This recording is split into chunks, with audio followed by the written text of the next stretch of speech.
Hey friends, welcome to the Raising Boys and Girls podcast. I'm Sissy Goff. And I'm David Thomas. And I'm Melissa Trevathan. And we're so glad you've joined us for this conversation. Let's dive in.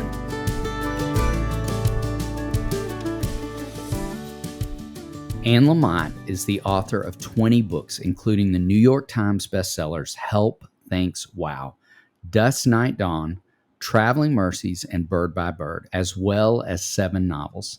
A recipient of a Guggenheim Fellowship and an inductee to the California Hall of Fame, she lives in Northern California with her family. We have dreamed of, not even believed it would be a possibility to have Anne Lamott on the podcast as long as we can remember. And what we thought would be really fun to do is do a rapid fire of some of our favorite quotes of hers. So David and I are going to go back and forth tag teaming. Okay, y'all ready? Forgiveness means it finally becomes unimportant that you hit back. The world sometimes feels like the waiting room of the emergency ward, and that we who are more or less okay for now need to take the tenderest possible care of the more wounded people in the waiting room until the healer comes. One of the immutable laws of being human is that the people who show up are the right people. Courage is fear that has said its prayers. Suffer, breathe, pray, play, cry, and try to help people. There was meaning in pain. It taught you how to survive with a modicum of grace when you did not get what you wanted. It's good to do uncomfortable things. It's weight training for life. Easter means you can put the truth in a grave, but you can't keep it there. Grace bats last. Sometimes grace works like water wings when you feel you're sinking. Almost everything will work again if you unplug it for a few minutes, including you. Listen to this hilarious, amazing conversation with our new friend, Anne Lamott.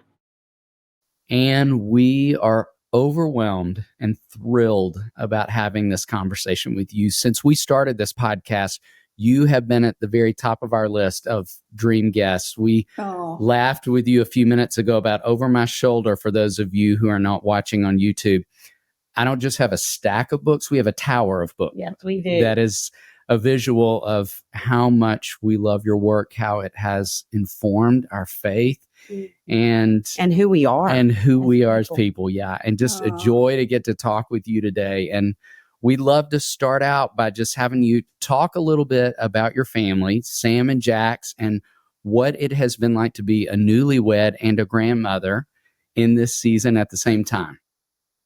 Well, I was a grandmother first when my 19-year-old son got pregnant and had a baby, which of course had not been my exact plans for Sam. I thought maybe he would go to college or stay in college and then have a little career or the beginning of a career and then maybe have children 10 years after that. But so it was kind of shocking and it was just the hugest blessing life has given us. Jax is almost 15 now. He's going to be getting his learner's permit before too long. And Sam got sober almost 13 years ago. So Jax was little.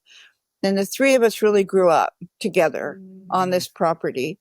And then when I was 63, 7 years ago, almost 8 now, 62, I met this guy. There's this branch of Match.com for old people called Our Time, and we met and we instantly just grokked each other. If you ever read Stranger in a Strange Land, and we just understood that we wanted to spend the rest of our lives talking and picking each other's brains about spiritual stuff and movies and books, and we just overlapped in so many wonderful places. We were so compatible.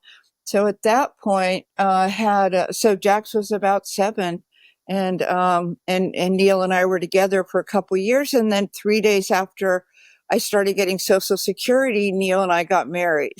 So it's been kind of an unusual, life, calendar for, according to a lot of people, but I love, been very blessed to have been a young grandmother. Although I would have thought it would have maybe happened 10 years later than it did. And it's been wonderful. And it's been hard, just like real life. Yes. Isn't that the truth? Well, and we have a lot of single parents who listen to our podcast. And as a single mom yourself for a lot of years, now you get to be a married grandmother, but as a single mom yourself for a lot of years, I'm not sure that it's ever been harder probably to be a single parent. What encouragement would you give single parents out there? What would you say to them in this day and time? Well, I'd say that it's incredibly great and it's hard, just like we said about pretty much all of life. And I think it's actually an easier time for people to be single than single mothers than in 1989 when I had Sam, because it's a real choice now. Back then, it was kind of like a booby prize that I got to have a kid without the husband or the partner in place. And I think it's become a lot more of a option that if you haven't met a person who you feel you want to spend your life with, you can have a baby, you can have a child. If you're a man, there are ways to become a father without having found the love of your life. So, and it's just like all parenting, it's really hard, you know, and there are years that are hard. There are days in every year and patches in every year where you're just so exhausted and clueless and sometimes just so afraid. And I know a lot of married women who had children pretty much around the time I did. And with a man there with an income, I had no money, income and a sort of willingness to co-parent. And it was so much easier for me because I wasn't expecting someone to help. I mean, my best friends and my brothers and my church community just poured themselves into the two of us.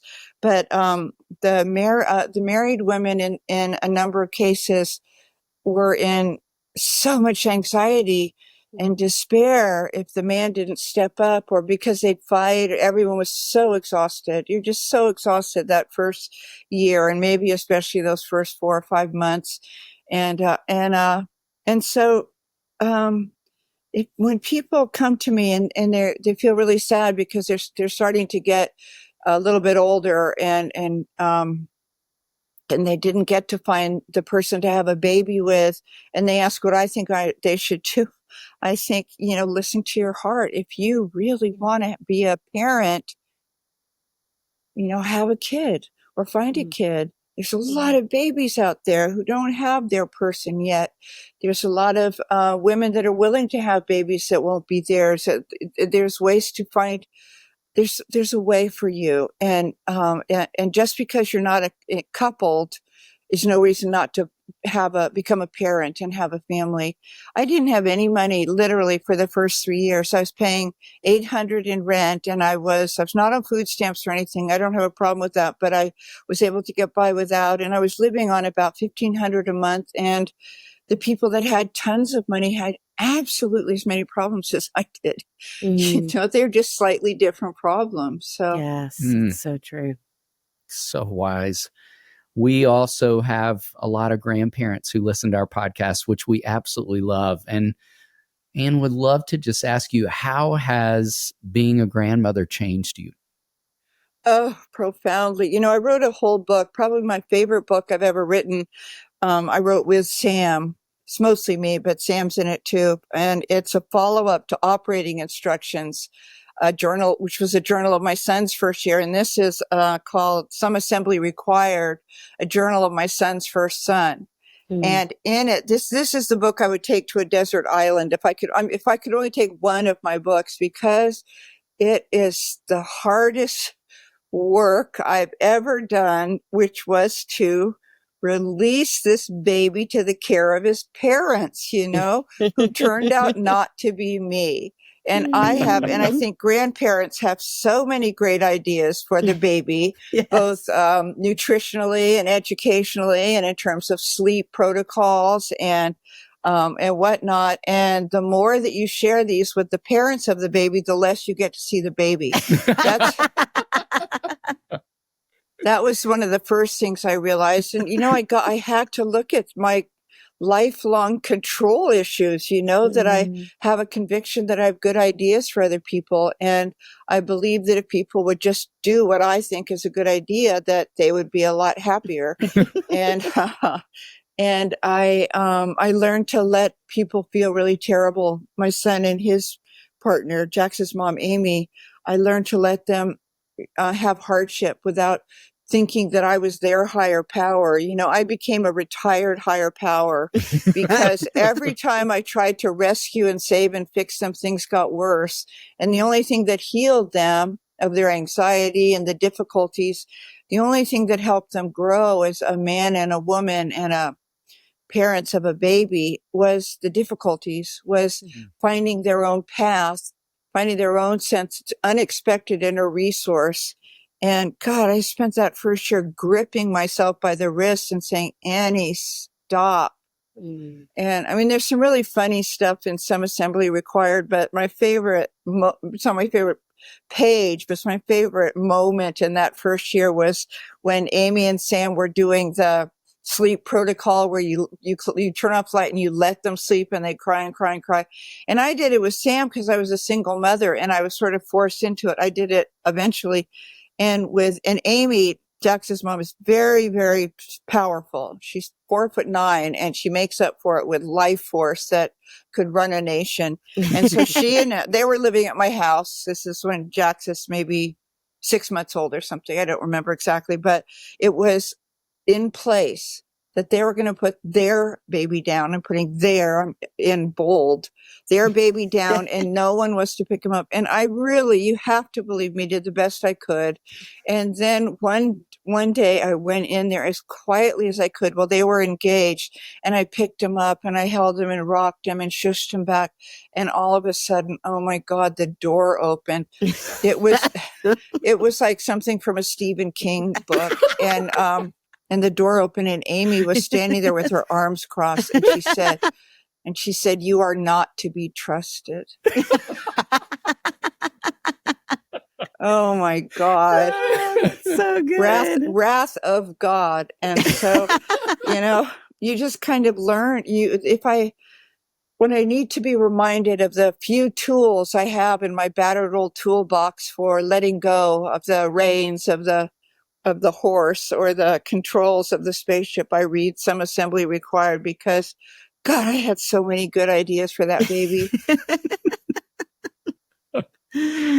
Oh, It's man. I fantastic. know. Well, thinking of giving up control, David and I do a lot of parenting seminars, and I think we have probably at over 100 seminars over the years read a section from, you can tell my copy of the book is all dog-eared and Post-its all in it, but from Plan B, Further Thoughts on Faith. And I want to read this little section if you'll indulge me for just a second. Yeah. Let me read this. So you were talking about how difficult it is to parent a teenager when you're in the midst of menopause. I might also mention, because I am, and I can't even imagine. So you say the usual things helped: some distance, prayer, chocolate. Talking to the parents of older kids was helpful for me, since parents of kids the same age as yours won't admit how horrible their children are. There's a great book on adolescence that I can turn to, Get Out of My Life, But First Could You Drive Me and Cheryl to the Mall, by Anthony Wolfe. I tape things to the wall that give me some light to see by. One pink card says, breathe, pray, be kind, stop grabbing. Another card says something I heard recently, that you can either practice being right or practice being kind. Screaming in the car helped. Definitely. Yeah. What encouragement, what would you say just about adolescence in general, and what encouragement would you give to parents of teenagers these days? Oh man, that really is a good book. The one you mentioned. Great book. Yeah, you've read it. Yeah. Yes. We love it. I would say, what has saved me in almost every realm of my life that's been difficult, i.e. getting sober. I got sober 37 years ago, and having both my parents get very, very sick, everything, it comes down to having a few people that you can trust to share what's really going on with you and your teenager or your infant, whatever.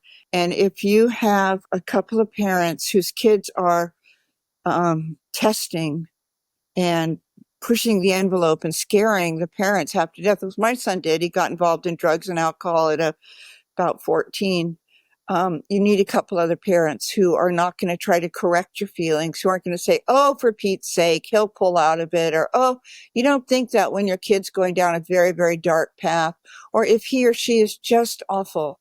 And some of the parents I knew didn't have kids who got into substance abuse, but the kids were so cruel and mean to them. And you need other people. You don't need someone who's having a really easy time of it, and you don't need people with whom you have to curate your Facebook presentation of what your life is like. You need people you can say, do you have a minute? I'm absolutely at the end of my rope. I cannot stand this child. And I forgot I don't like children in general, but I have a 14-year-old, very hormonal daughter, and I want to put her in a juvie. When I was coming up, all the kids that tested their parents, it was called juvie. It was juvenile hall. And in the 50s and 60s, it was like this really huge thing. But you don't need parents whose kids are just thrilling their parents with their AP courses, You need someone who's where you've been. The whole system works because we're not all nuts on the same day. And you call somebody who's in a really deep and excruciating struggle with a teenager, and they may have been there last weekend. And what they said was, well, I took his phone away. I set a boundary. He's not going to parties for a month. She does not have internet until the end of the month. And it's always somehow about boundaries. And also I just found myself reminding parents now, cause I'm an old timer now, I have a beautiful almost 35-year-old who's got 13 years clean and sober and just a beautiful mensch. But,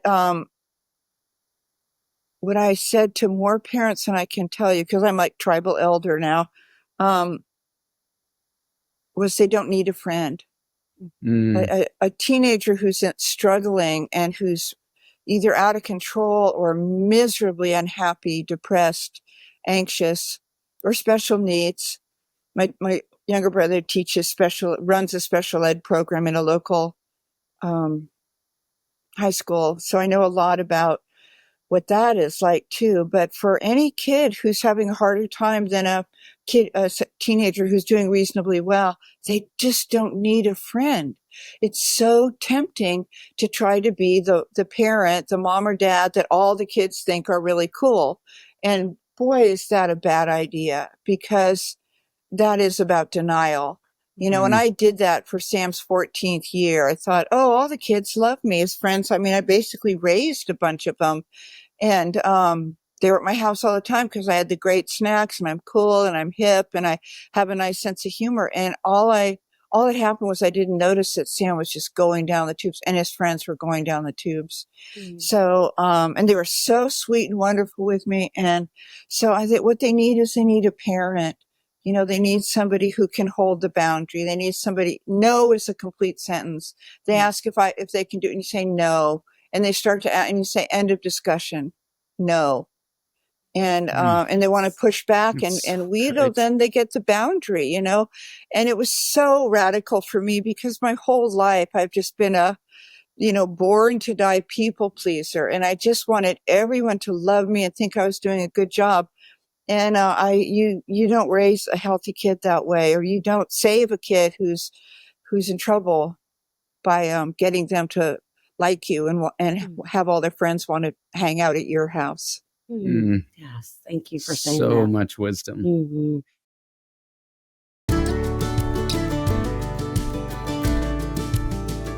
Sissy, I had a dozen conversations this week with parents who are feeling nervous about the summer. So have I. One mom told me she feels like a camp counselor or a cruise director every summer, orchestrating activities all day long. I have so many parents who are worried about more battles over screen time. It can be one of the hardest parts of the summer. You know who can help in that department?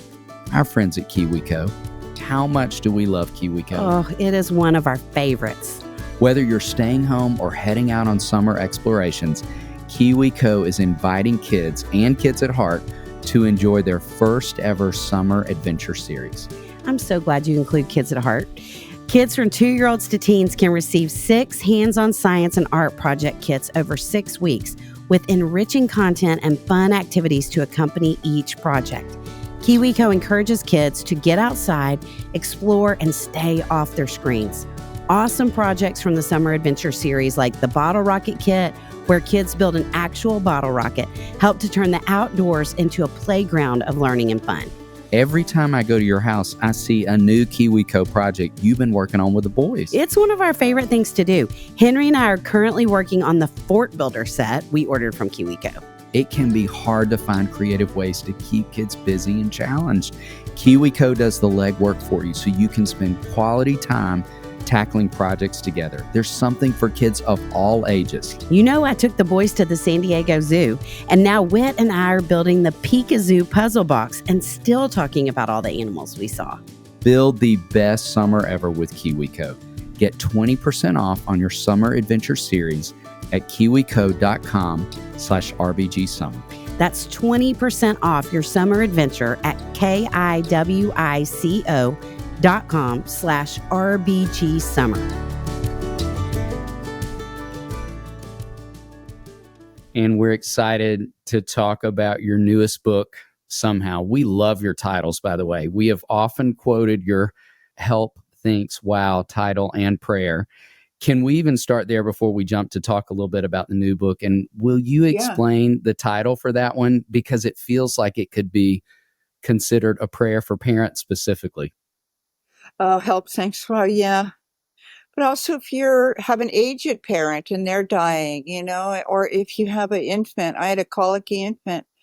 I just realized after I got sober in 1986 that I already had God in my life. I had a little church I went to that I still go to now. I just realized that I was walking around and I was either saying help or thanks. Help me, help me, help me. Or thank you, thank you, thank you. Help me. I am literally at the end of my rope. Help me. I think we're doomed. Help me. I want to have a drink. I want to have some cocaine. I want to get to North Beach. I want to go, I want to do this and help me, help me. And then when the movement of grace would, like spiritual WD-40 would get spritzed on my life and I could breathe again, I'd say, thank you, thank you, thank you, thank you.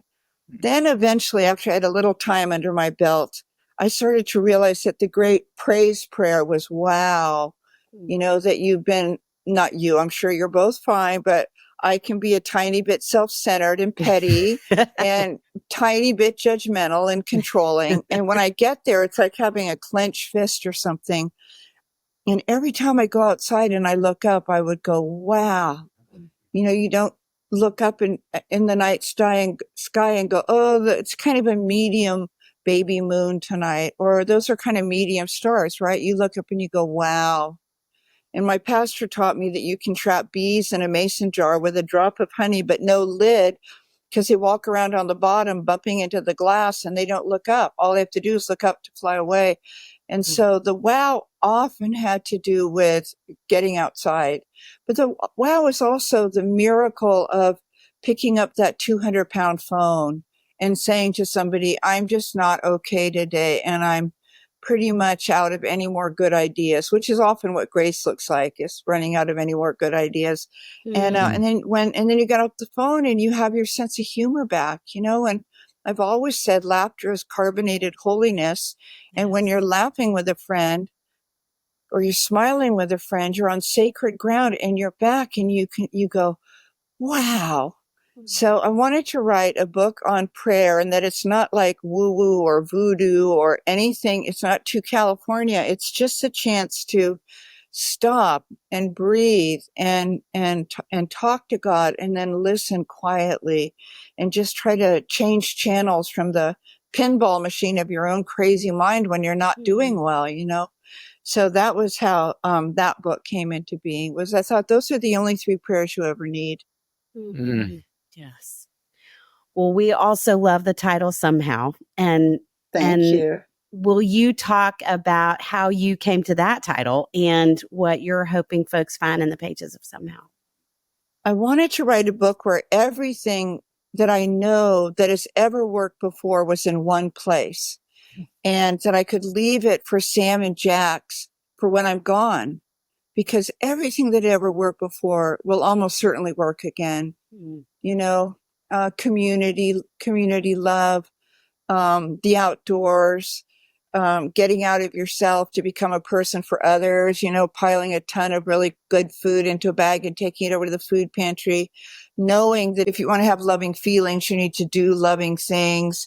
The beauty and the depth of silence and of timeouts and of rest as a spiritual act and of truth telling, and that we're as sick as our secrets, and that everything that we thought we needed to buy or achieve or lease or date or own was just going to make any Swiss cheese holes inside of us even bigger, and that what we're seeking is an inside job. So I started writing pieces about what has always worked before and what certainly will again. And every single thing had a relationship to love, to one of the realms of love. And so that was how I thought, oh my God, I think I'm writing a book on love. And then, you know, all the old bad voices, oh, who do you think you are? And is there any word in the English language more overused and tried? All the bad voices started convincing me to rethink this. And then I thought, I just want to leave this for Sam and Jax. I want them to have something that's in one place that will be kind of an owner's manual. And then I thought, well, what about if this were to happen?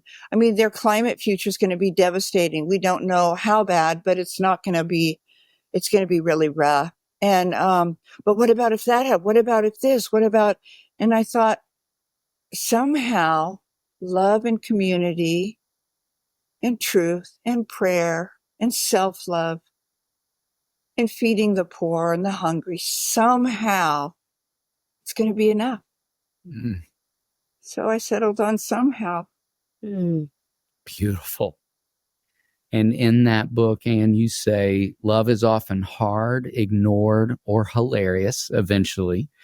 That feels like parenting too. Can you talk about what that means specifically, and maybe even in the context of parenting?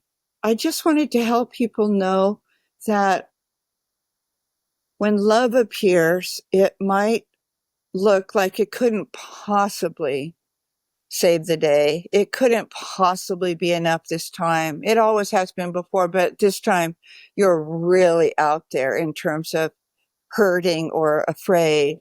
And then love just pushes back its sleeves and says, I know, I get it. And all of a sudden someone has brought you a cup of tea, or somebody has sent you a ticket to come visit them because you alone are the person that they need to see right now. And you thought that what you needed was this and that and the other, but what you needed was to be needed. And so someone sent you a ticket, you know? And so I don't know. When I wrote, my writing book, Bird by Bird, the only books that were out there when I was coming up were books that assured you that if you did certain things, then you'd almost certainly write a saleable book, and then it would get published and you'd start making money, and then you would feel this great respect, you know, and that the world had validated your parking ticket. And I wanted to write a book that said, it's just another palace lie. The odds of you getting successfully published are very, very slim. If you do get published, the possibility of extreme anxiety and disappointment is ever present. There are 250,000 hardback books that are going to get published the same year as you. You're going to have a week or two, if you're lucky, to have your book stay. And it's not out there, but the blessing and the gift is the writing, the daily writing, and the community of writers. My son has this thing, I don't know if you know about, called a writinggroup.com with 3 other people. And it's 500 writers online who help each other, who are there for each other, who are affirming them, but also breathing down their neck and saying, we have an agreement that you would have 5 new pages by tomorrow. And I'm wondering if you're going to be able to do that, because that's the contract we've arrived at, or whatever. So to be a writer in community, to have a writer's life of reading everything ever written. All those, you're too young for these, but when I was coming up, the Paris Review had these quarterly, they were called Writers at Work. And they were every single one of the greatest writers of the 40s and 50s and 60s, how their craft of writing, what they could teach a new person. You're going to have a writing life of reading a lot more poetry, because that's really the secret to becoming a better writer. You're going to have the writer's life of reading the very best literature you can find and sitting at the feet of masters, seeing how they do it. And so with love, it's like it's a decision. It's like when Bill Wilson first, in I think it's 35 or something, when he started AA, there was a priest who was not alcoholic, but who told him, sometimes I think that heaven is just a new pair of glasses. And so this book on love somehow is mostly about that we wake up and we're stressed and we have too much to do, and people we love are suffering and really lost, and the world is lost. And, it's scary out there. It's dark and cold right now. And if you have the bad glasses on, you can make yourself a nice list of everything that is letting you down. There's a line in somehow that hell in a handbasket was the good old days, and but instead, as an intention, you grip your wrists and you say, stop, honey, and you take some long, deep breaths and you put the good pair of glasses on and you see what is still lovely. You see, let there be light and let it begin with me. And I do want to have loving feelings right now. So I'm going to do some loving things.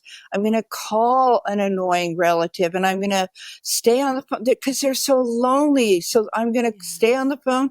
I'm not going to try to correct them. And when they go into full weird, I'm going to just keep saying, and then I'm going to tell them I love them. I'm going to do loving things. I take my Sunday school kids out and we pick up litter. We take them in and we put them at the arms of the cross and we say, here, have this too. Have it all. Help yourself. So, I wanted to share with my readers and my family why I have so much hope that no matter what, I think we're going to be okay.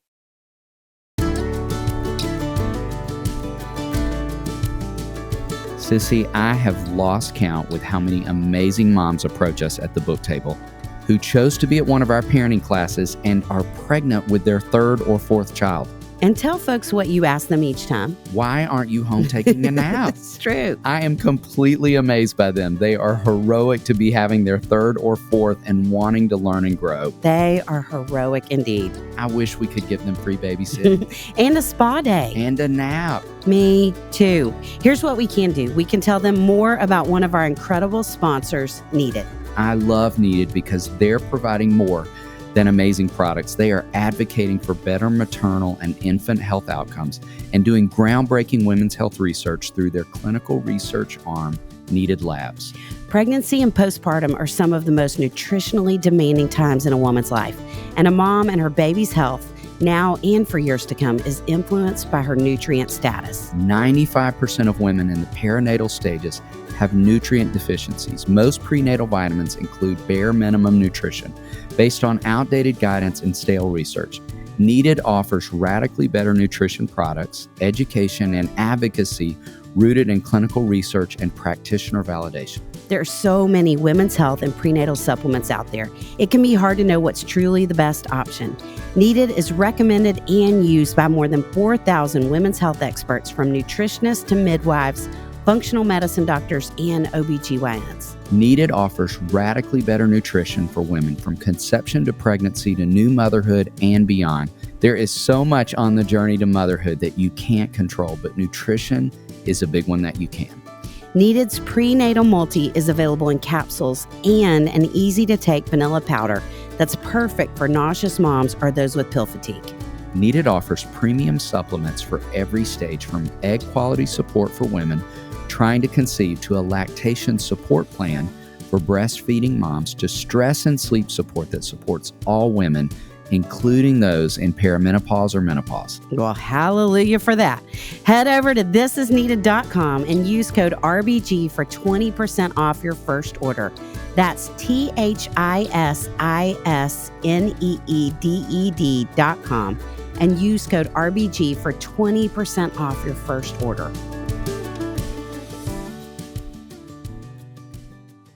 One of the other things you talk about in the book that I loved is the difference between how some of us want to offer love and how others receive it. Will you talk a little bit more about that, and also even how that can tie in for parents? Because I think that's some of the discouragement of where it gets hard. Well, what I learned early on in sobriety, which was a few years before I had Sam, was that, like it says on airlines, you put your own oxygen mask on first. And that was just so counter to everything I'd ever been taught in books, movies, and TV commercials about what it means to be a good parent, that it's supposed to be sacrificial in the toxic sense of the word, where you're a martyr and you're just wasted all the time. And your cup not only doesn't runneth over, but you have a half empty cup and you're trying to get other people's overflow to fill your cup just a little because you are in complete depletion all the time. It's like every parent knows how it feels when it seems like all the sand has leaked out of the burlap sack and you literally can barely get up to go get a glass of water. I remember when I had a colicky baby, I remember one day trying to get my teeth brushed. And I thought, God, if I could just get my teeth brushed, it would be like a new lease on life. But there wasn't hardly time. And I raced in at one point, he started crying again. I raced back to help him, to nurse him or cuddle him. And at the end of the evening, when he was finally asleep, I went into the bathroom and I saw my toothbrush with an inch of toothpaste on it that I had squirted out at about 8 a.m, and we always say in recovery, the willingness comes from the pain. And when you have found yourself crazy enough with the depletion, you might have the willingness to take a look at that. And that you may be taking the leftovers, and a lot of us, and especially I think women, but a certain kind of man, we're just so good at helping everyone, and we're helpers. Like I was a little flight attendant in my family, and I was really good at. I just learned that was where my value was established too, was in helping everyone, being there for everyone, being needed by everyone. And when you are a parent, or you have a very, very sick parent that you're being there for, you end up not being of very much help to anyone because you're just so empty on the inside. So at some point, I started learning to ask for help. And it was so hard. But the more I did it, the more it was sort of like Nautilus, and I started building up muscles because I could see that other people love to help, and if I asked either of you, I don't think I even know your last names. I know you're Sissy and David, but if I asked you to help me or my church or my family today, you would, without thinking about it, go, yeah, say it. Right. And it would be one of the happiest things that happened for you today was that you got to help me who you care about. And if you ask me for help, if you could, I hate to ask you, but, our mom is really sick and she loves, Bird by Bird. And we're wondering if you could, it would be the happiest thing that happened for me because I could do something for you. And, the blessing is watching other people heal and pink up like babies do, when people are depleted and pale and just so exhausted, and you can bring them ice cream and whipped cream and or chips or whatever, guacamole, and you see the surprise on their face. Oh my God, I can't believe it. We have nothing here. They pink up, and to see that makes you as happy as they are by having been given your love. Sometimes love looks like guacamole. Sometimes love looks like a tangerine, That's beautiful. And in your book, Almost Everything, you said, if Earth is forgiveness school, family is your postdoctoral fellowship. Yeah. We would love to ask you just what have you learned about forgiveness in the context of family? Well, I think it's really easy to talk about forgiveness and that you've forgiven people, you've forgiven yourself. But I really think it's the hardest work we do. certainly the hardest work I've done. And it begins with forgiving your own disappointing, flawed self for everything, for the time you squandered, the decades you squandered, the choices you made that were huge setbacks, the choices you made that really hurt others, all those years you were drinking or binge eating or gambling away the family money at some point. And it takes other people. It takes takes a couple of trusted people, maybe someone who's on your spiritual path, maybe somebody who has forgiven themselves and who you have heard about or learned about or known, and you have to ask for help. And you say, help, because it's like when you don't forgive yourself, it's like dragging a dinosaur tail around behind you. It's heavy and cumbersome, and it just keeps you from any kind of joy or lightness or playfulness in life. And to forgive yourself, sort of, pretty much, mostly. And that's a miracle. You make a list. In order to stay sober, I had to make a list of the people who I didn't forgive. And then I had to do an inventory of writing down why I didn't forgive them, what I thought they had done to me. Well, in the spiritual sense of the word, you often learn they hadn't done anything to you. They'd done something for you, although it was pretty much a blessing in disguise because it had hurt very much at the time, but it had caused you to do the deep dive into your control fixation or into your self-loathing or into your dependence on other people's good opinions. I would say those are the three things that people who've hurt me have helped me heal within my own soul. And so, but it's school. We're not supposed to know how to do it. And you can if you read the Bible, Hebrew Bible or New Testament, no one says you snap your fingers and you say, okay, honey, I am just forgiving you right now for all those years where you just put yourself first, or where you were drinking too much, or where you made such horrible choices. I forgive you for what you did to Alice. I forgive you. You were doing the best you could. It wasn't great. Alice has forgiven you. And if Alice hasn't forgiven you, that's not your business. Mm-hmm. Your business, if you made amends to Alice, is to somehow find that unexpected inner resource that might look like a glade, and to go quietly there and to see if you can find it in your heart to ease up on yourself a little bit.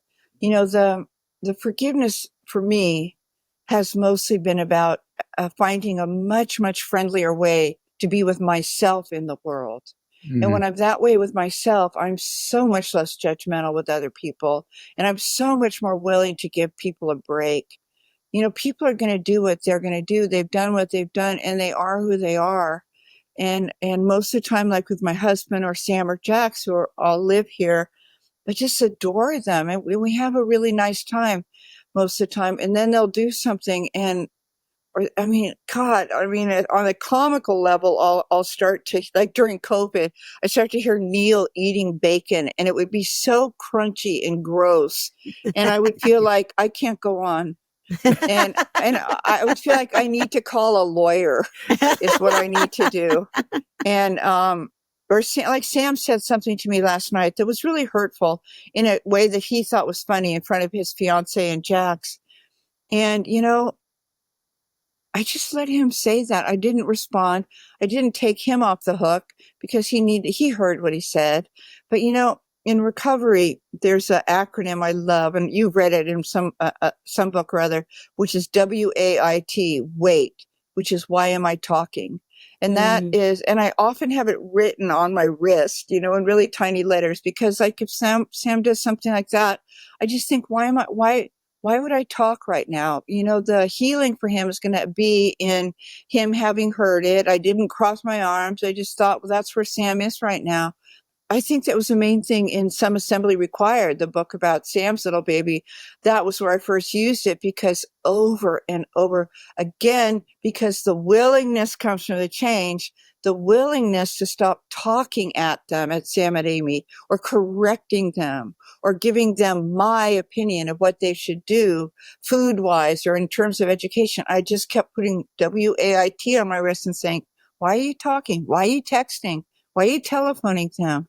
This is their hero's journey, and people are where they are. I am where I am. David and I, like I said, we've been counseling kids and families for 30 years. And post COVID, in this season, we have never seen parents as discouraged, as weary. Parents feel as much like failures. I mean, the pressure is crazy in this season, and heartbreaking to watch from our chairs. And I think it makes me everything we knew a conversation with you would be. It already has been. And I think the grace that just flows out of your mouth. I mean, the words and the hope and the love that feels like, I think where parents can't get for themselves, that sense of putting on the oxygen mask and realizing you're worth it and that you're doing a great job. What you're bringing to the table right now is enough. And so I don't even want to ask you the best parenting advice you've ever heard, because what you're giving, we love. So I just would say, is there anything else you would want to say, knowing that that's where parents are today? Well, just that it helps to cut yourself some slack by taking in the reality that it's just hard. It's hard here. Human lives are hard. It's hard to have little kids. It's hard to have teenagers. It's hard to have grown kids who have failure to thrive. Some of my closest friends have kids in their 30s and 40s who just don't have it together and may never.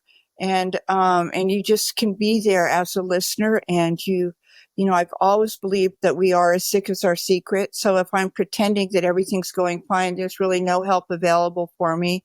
My friends who have children that are really scaring them call me, and I don't say, "Oh, for Pete's sake, that's ridiculous. Shake it off." What I say is, "Wow, I hear you. I'm if I were with you, I'd get you a cup of tea, but why don't you just tell me more?" And then by talking about it, people say, let go and let God. And I just want to scream, because obviously if I could have let go of my obsession with the child or the grown child, I would have. But the way I let go is to share it with a trusted friend, and to get the love of that friend who cares for me and the child, or me and my parent, and who gets it, and who has been there, and who's not pretending that that it's just all happy all the time, because it just isn't, and when I got sober, people used to say, don't compare your insides to other people's outsides. And that really changed my whole reality, because I've been doing that my whole life. Like if people looked pretty, or they had money, or they had a great marriage, or they had good car, anything, I think how well they were doing, but it was who they were presenting themselves as being. And there's no help. There's no flow and communion from the people who love and can help you. I have this great friend named Duncan Trussell, who's a comedian, and he says, when you first meet me, you're meeting my bodyguard, and if if your bodyguard is standing at the doorway of your heart, keeping people out, it's going to be nearly impossible to get the spiritual and energetic help and light and the light to see by, and the cool drink of water that we're so thirsty for. But if you can ask your bodyguard to maybe go sit in the back room for a little while, and you can just share with somebody, wow, you're going to come through no matter what. I mean, my son could have died by the end of his drinking. It was extremely scary. And I wasn't calling the parents whose kids were in AP English and Spanish. I was calling the two parents whose other kids were really lost. And one of us would be crying. But that's what I said earlier. The whole system works because you're not all crazy on the same day.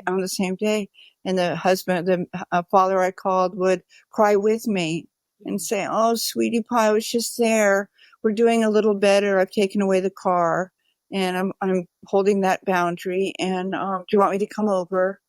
And 100% of the time, maybe not right after lunch, But in the fullness of time, maybe a whole day later, you're kind of back in the saddle, and you've got your sense of humor back, and you've got your strength to keep boundaries and to do this radical self-love, so that you're not waiting for a troubled kid or grown kid or baby kid to affirm you, that you're affirmed, and you know what's true, and you know what works.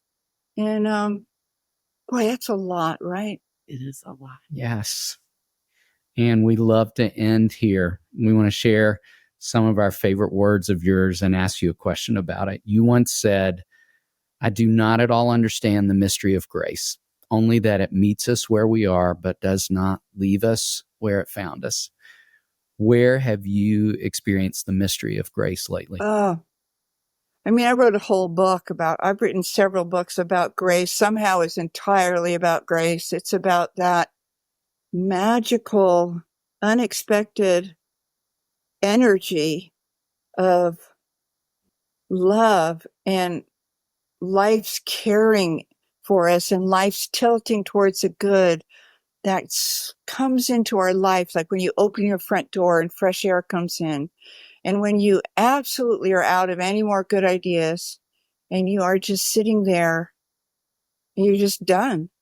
You're just done. This air, the spiritus, Holy Spirit energy, I would dare to call it, but it might just be the energy of goodness, somehow gets its mitts on you, and it helps you get back to your feet, and it dusts you off, and it takes you by the hand, and it helps you take a few steps forward, and you're a little bit better. And when you have been stuck and destroyed and in the dark night of the soul, and you're a little bit better, oh my God, is that a miracle? So I have that quote. Some group I spoke for had it made on a mug. And so it's not that sense didn't come lightly to me. I fought tooth and nail for that belief that faith bats last, and that what I need to do is stop trying to fix and save and rescue anyone else and myself, and instead to sit and wait quietly for the breath of God and goodness to catch up to where I'm sitting, and then it won't leave me where it found me. I certainly call it a mystery for a good reason, but I don't understand it, but I live by it.